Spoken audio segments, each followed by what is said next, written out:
Hayırlı irte Россия 1 телеканалында Татарстан яңалыклары туры эфир студиясында Идел Кыямов. Безнең бүгенге чыгарылышта.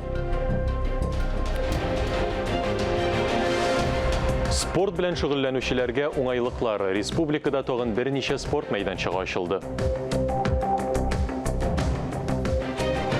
Мохтаҗларга ярдәм. Казанда авыр тормыш хәлендә калган кешеләргә ярдәм итү өчен 2 яңа үзәк эшли башлады. Исеме халык күңелендә. Казандагы 18-нче хастаханә олы шәхес табиб Камил Зияддинов исемен йөртәчәк.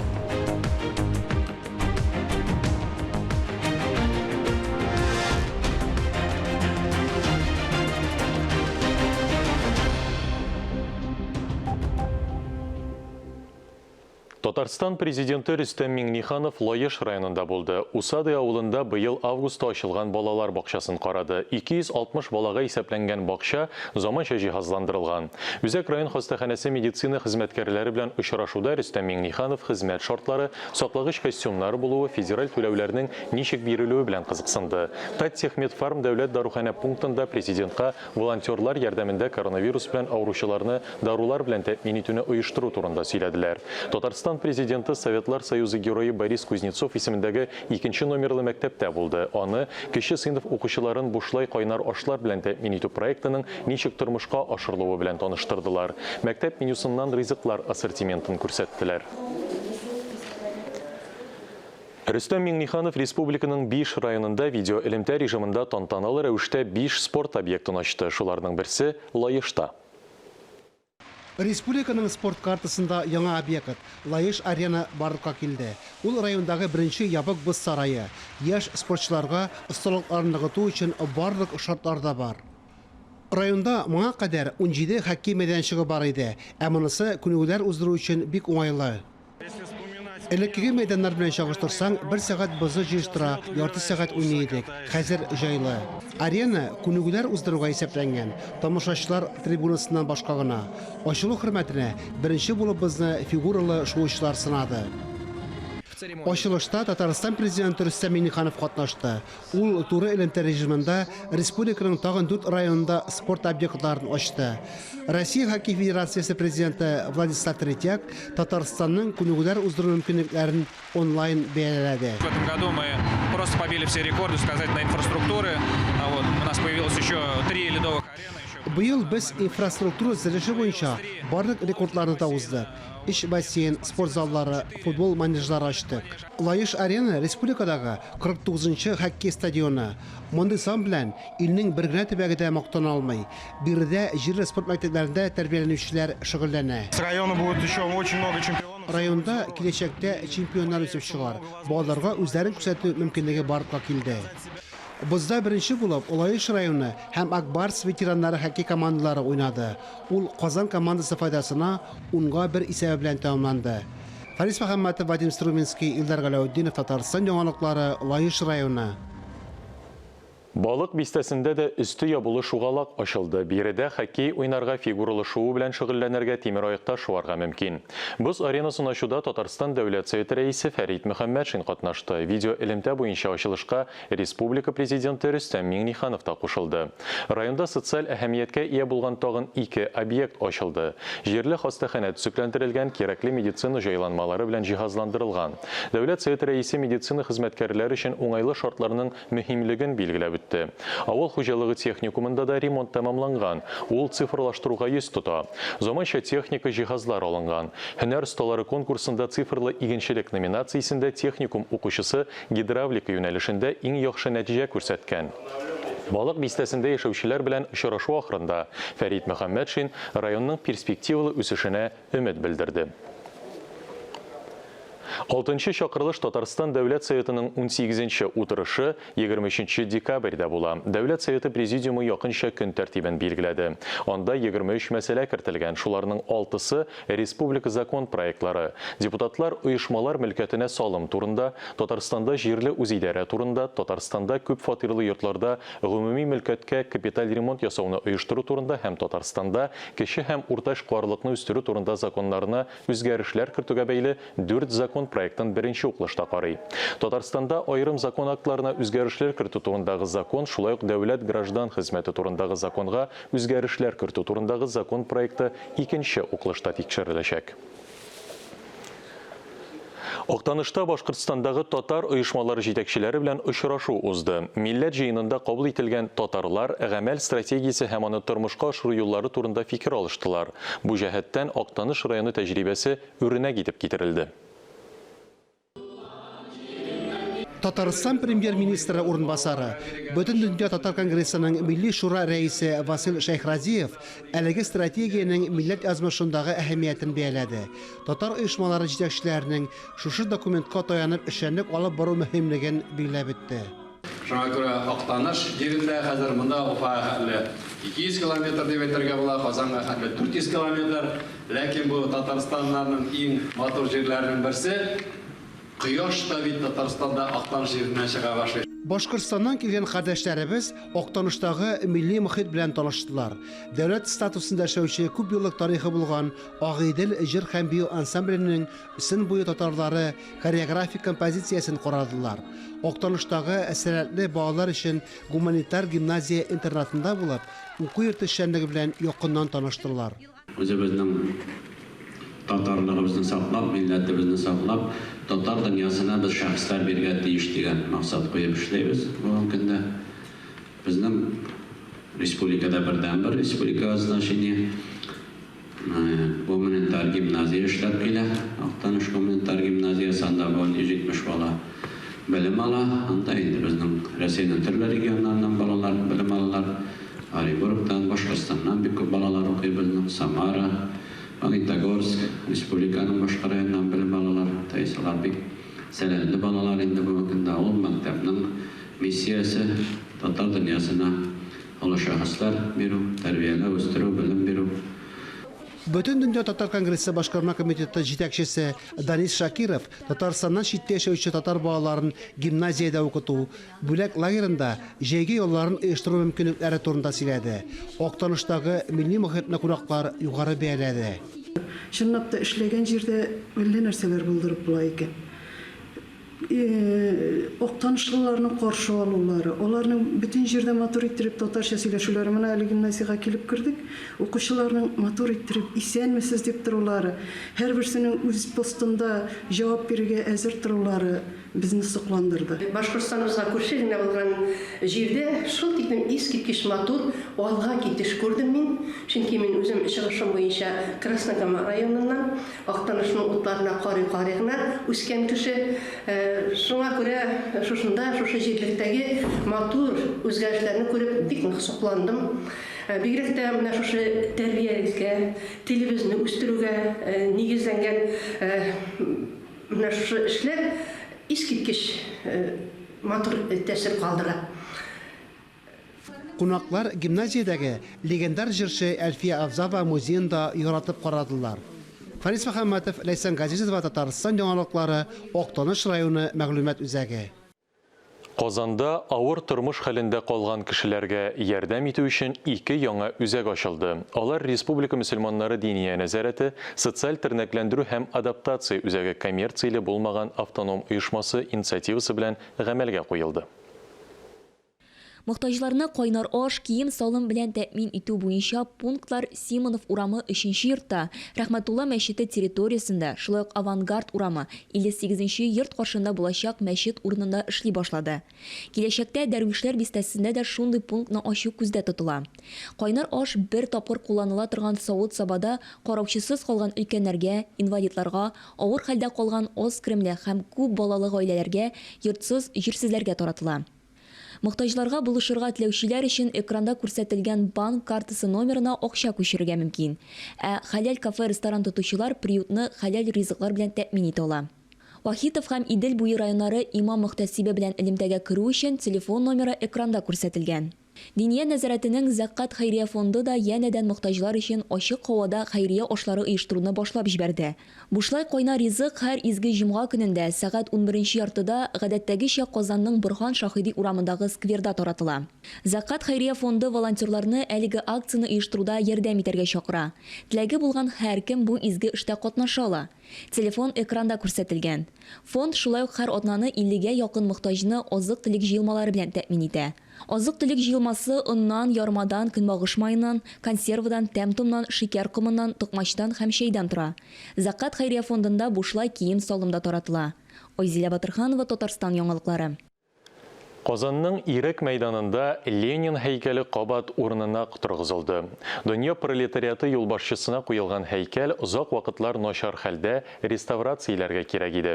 Бу эшкә сентябрьдә кирештеләр, аның ТССР төзелүнең 100 еллыгына туры килүе дә символик мәгънәгә ия. Һәйкәлнең таш блокларын Кукмара таш эшкәртү заводында чистарттылар, бетон нигезен ныгыттылар. Реставрация эшләре 35 миллион сумга төшкән. Һәйкәл эченә киләчәк буыннарга мөрәҗәгать язылган капсулада урнаштырып калдырылдылар. Казан шәһәренең 18 номерлы Үзәк шәһәр клиник хастаханәсенә Россия Федерациясенең һәм Татарстан Республикасының атказанган табибы, профессор, хастаханәгә нигез салучы Камил Зиятдинов исеме бирелә. Бу хакта карарны Татарстанның премьер-министры имзалады. Бер ай эчендә министрлык хастаханә уставына үзгәрешләр кертергә тиеш. Сәламәтлек саклау учреждениесенә профессор Камил Зиятдинов исемен бирүне Татарстан Республикасы Сәламәтлек саклау министрлыгы тәкъдим иткән. Татарстан медицинасы тарихында якты эз калдырган шәхеснең тормыш юлын хәбәрчебез Мөршидә Җиһан барлады. Җилкәннәр җилдә, ә кеше тормышта сынала диләр. Камил Шәһәрәддин улы да сынаулардан чыныгып үсә. Аның тормышында очраклы уңышлар юк диярлек. Гади генә авыл малае сәламәтлек саклау министры дәрәҗәсенә үсеп җиткән икән. Димәк, ул кичкенәдән үк үҗәтлек, тырышлык һәм әлбәттә әнисе Шәмсебанат һәм әтисе Шәһәрәддиннең үз үрнәгендә тәрбияләү нәтиҗәсе. Укыганда да яхшы укыды. Ул сатлычын бетерде институтны, медицинский. Сатлычын бетерде буа техникумын. Армияда сойтып кайтты. Ул солдат формасыннан кирип, экзаменнарда биштия берип, әткәйтәдер инде мәрхүм. Син улым кирәлмәссең инде, хәзерләнмәдең дә бит дип. Ул биштигә биреп, кирде институтка бетернеләр. Бер ни дисез. Менә шуның өчен ул безнең семьяда, мин әйтер идем, туган жанлы, кеше жанлы булды. Аның шулай профессия сайлап алды инде ул врач профессиясын. Мин әйткән инде, бер экономист булырсың бит, колхозга кайтырсың дигән идем. Юк. Абый мин нигә медицинска керәм. Әле армиядан кайткач минем янда бер караватта җыкладык, урын юк общежитиедә. Мин вакытта институтта укыйм, сельхоз институтта. Башкаланың 9-нчы хастаханәсендә табиб-хирург булып эшли башлаган яшь белгечне аның туган ягы Буага җибәрәләр. Район хастаханәсендә хирург, аннан поликлиника мөдире булып эшли. Эшли дип әйтү дә дөрес булмас. Камил абыйның яраткан эше ул яшәү рәвеше була. Эшеннән тәм таба. Тәҗрибә туплаган белгечне Казанга чакыртып алалар һәм баш табиб яңа хастаханә дип җан атып йөри башлый. Хәтерлим әле, мин ул вакытта Зинадул районында совхоз директоры булып эшләгән вакытлар, миңа килеп советлар сорап, нишләп була икән Раил абый? Җир оформить итеп йөрибез бит әле менә. Рәхмәт кадешне, ул инде безнең аның завод директоры ул вакытта Юнир Фасхутдинович дигән кеше, бик кешелекле, кеше жанлы кеше булганлык белән, ул инде ул вакытта заводларның кышлы вакытлары, финанс мәсьәләләрендә дип әйтик инде, менә ул инде шулар бергә кушылып, Камилне күреп алып булдыра торган малай икәнен белеп, Тукай районында, Тукай урамында утыра торган поликлиниканың заведующий булып эшләгән вакытта ул аны күреп алып, әйдә Камил, бергәләп эшлик әле, финансировать итәбез, давай зур больницабыз дип. Камил шуна тотынды эшләргә, ул инде ул вакытларда кентен менә җир оформить итәләр Казанда. Менә без бастырган Кедровый урман дип әйтик, 1 гектарда аны самолет булып кайтып Себердән аларны утыртып, мотор эшләде инде. Шагыйрь җанлы табибның үлеме дә аяз көнне яшен суккан кебек кискинәт булды. 64 яше тулып кына киткән көннәрдә Камил Шәһәрәддин улының йөрәге тибүдән туктый. Җирдә кеше торса торсын, изе калсын тирән булып. Үзе үлсә, эше калсын, 1000 яшәрлек имән булып. Нәкъ әлеге шигырьдәгечә, үзе китсә дә күпме игелекле эше калды. Үзе төзегән хастаханәдә ул баш табиб булып эшли. Димәк, 10 еллар буе халыкка хезмәт иткән медицина учреждениесенә Камил Зияддинов исеме бирелү бик дөрес карар. Безнең больницабыз бик матур. Безгә бу исем биргән өчен без бик шат. Бик горурланабыз. Шуның өчен бу карарны кабул иткән кешеләргә күп рәхмәтләремне белдерәсебез килә. Безнең семья өчен шатлык хәбәр килде. Ул да булса Камил төзегән больницага аның исемен куштылар. Без инде безнең семья зур семья, 9 бала үскән. Ул иде безнең 5нче бала булып туган, дөньяга килгән кеше. Менә минем кечерәк инекаш булды инде ул. Менә ул больница дигән әле Казанда, республикабызда мондый больницалар юк иде. РКБ юк. 7нче больница юк. Менә бу 1нче, 18нче больница. Ул 1нче булып радиоприбор заводының медсанчасыннан барлыкка килгән бу зур больница. Кеше үз гомерендә бик күп мөһим карарлар кабул итә. Хәл иткеч гамәлләр кыла, нәрсәдер үзгәртә, ә кайвакыт әйләнә тирәдәгеләр тормышына зур йогынты ясый. 13 ел Камил Зияддинов да Татарстан Республикасы Сәламәтлек саклау министрлыгында җитәкчелек итеп, Татарстан медицинасын уңай якка үзгәрткән кеше. Аның җитәкчелегендә Татарстанда яңа медицина технологияләрен гамәлгә кертү һәм республика сәламәтлек саклау өлкәсенә инвестицияләр җәлеп итү буенча күп санлы проектлар гамәлгә ашырыла. Табиблык амбулаторияләре һәм тәүлек буенча эшләүче ашыгыч медицина постлары челтәре үсеш ала. Медицина персоналын өзлексез рәвештә һөнәргә өйрәтүнең бердәм системасы булдырыла. Бөтен дөнья сәламәтлек саклау оешмасы белән хезмәттәшлек урнаштырыла. Камил Зияддинов өчен тормышта иң мөһиме һәр чак кешеләрне кайгырту, медицина ярдәменең һәркем өчен ышанычлы булуын тәэмин итү иде. Камил Зияддинов исемен мәңгеләштерү максатыннан моңа кадәр дә бик күп күркәм гамәлләр эшләнеп килде. Әйтик, Татарстан Республикасы табибларының Камил Зияддинов исемендәге еллык конференциясе, Халыкара мәгълүмат академиясе, Медик-техник фәннәр академиясе әгъза мөхбире, Россия медицина җәмгыяте президиумы әгъзасы, Гуманитар фәннәр академиясе хакыйкый әгъзасы, фән һәм техника өлкәсендә Татарстан Республикасы дәүләт премиясе лауреаты булган Камил Зияддинов сәламәтлек саклауны оештыру проблемаларына багышланган 250дән артык фәнни эш авторы. Мин Камил Шагарович эшкә алган, мин аңар бик рәхмәтле. Матур гына эшләдек, күп еллар. Зур эшләр дәвам иттек. Камил Зияддиновның игелеге тигән кешеләр бик күп.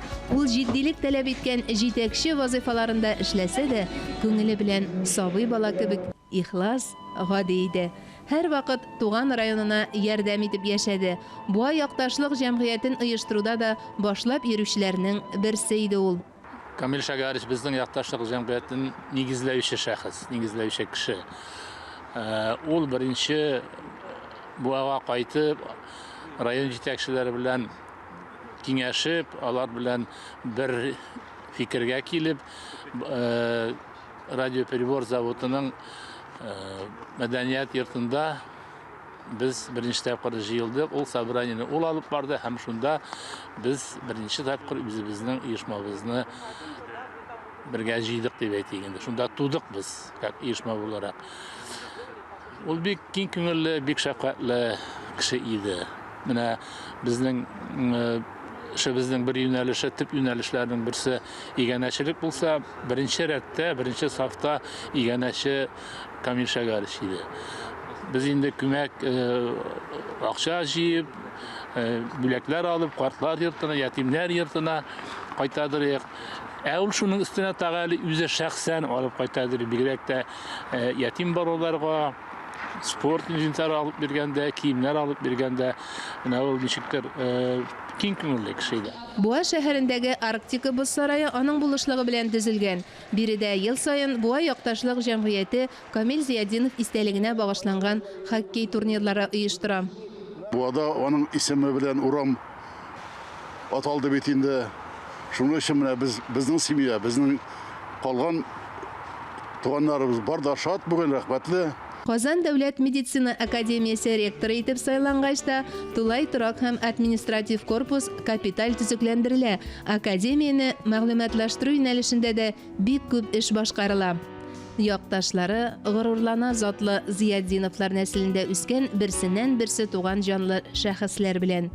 Камил һәм абыйсы Раил авыл тарихын, анда яшәгән халыкның яшәешен чагылдырган китап та чыгарганнар иде. Ул Әлки ядкәре дип атала. Бер карашка китапта Татарстанның гади бер авыл язмышы сурәтләнә кебек. Тик диккатләп укысаң, анда ил язмышы, авыл халкының милләтен, телен, динен саклап калу өчен тырышулары, ачлык, сугыш елларында да авырлыкларга бирешмичә, хезмәтнең тәмен белеп, бердәм яшәүләре хакында мәгънә ярылып ята. Аның күңеле бик киң кырлы иде. Ул шигъриятне дә бик яратадыр. Хәле Такташка гашык иде ул. Татар җырларын бик яратадыр. Матуритә җырлый да иде ул. Эшендә дә бик белемле һәм кирәк чагында кырыс та, таләпчән дә кеше иде. Менә ул аның белән бер вакытта күңелсез түгел, чөнки ул мәзәк сөйләргә дә ярата. Сирәк эшли торган татар сүзләрен ул җыядыр, аларның мәгънәләрен безгә аңлатып, син беләсеңме шундый сүзне дип. Менә әйтәм, шундый күп кырлы, бик киң күңелле, шәфкатьле кеше иде. Кешеләрне сүз белән дәвалаучы әдәбият сәнгать әһелләре белән дә гел аралашып яши торган була Камил Зияддинов. Хәтта Мордовиядә Хади Такташ исемендәге музей салдыра. Ачылу тантанасында үзе дә Такташ шигырьләрен укый. Ак чәчәкләр ява, дөнья матур, шундый матур булып тоела, күге зәңгәр, гүя йолдызлары, ак кар булып җиргә коела.